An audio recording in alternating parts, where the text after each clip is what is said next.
વિસ્તારના કામને લઈને અમદાવાદ શહેરના ધારાસભ્યોમાં નિરસ્તા જોવા મળી. એએમસીની સંકલન બેઠકમાં મોટાભાગના ધારાસભ્યો ગેરહાજર રહ્યા. 2.5 મહિના બાદ બેઠક મળી અને તેમાં મોટાભાગના ધારાસભ્યો ગેરહાજર. શહેરના 16 ધારાસભ્યમાંથી 6 હાજર રહ્યા અને 10 ગેરહાજર રહ્યા. ધારાસભ્ય અમિત ઠાકર, જીતુ ભગત, અલ્પેશ ઠાકોર હાજર રહ્યા છે. દિનેશસિંહ કુશવાહ, ડોક્ટર પાયલ કુકરાણી, કંચનબેન રાદડિયા, વિપક્ષના એમએલએ ઇમરાન ખેડાવાલા, ધારાસભ્ય શૈલેષ પરમાર ગેરહાજર. બેઠકમાં 3 માંથી 1 પણ સાંસદ હાજર ન રહ્યા.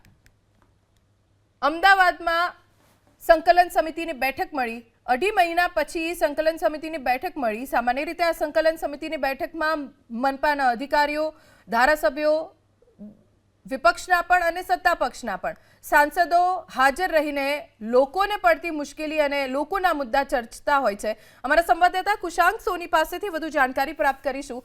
કુશાંક, ધારાસભ્યો જે રીતે ગેરહાજર રહ્યા છે, 3 માંથી 1 બી સાંસદ હાજર નથી રહ્યા, એ જોતા એવું લાગી રહ્યું છે કે લોકોના મુદ્દામાં એની ઉપર ચર્ચા કરવામાં કોઈ રસ નથી.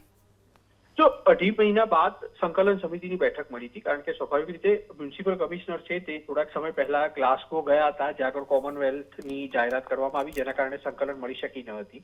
ગત મહિને પણ સંકલન સમિતિની બેઠક ન મળી હતી અને આજે જ્યારે સંકલન સમિતિની બેઠક મળી તો તેમાં મોટા ભાગના ધારાસભ્યો છે તે ગેરહાજર રહ્યા હોવાનું સામે આવ્યું છે.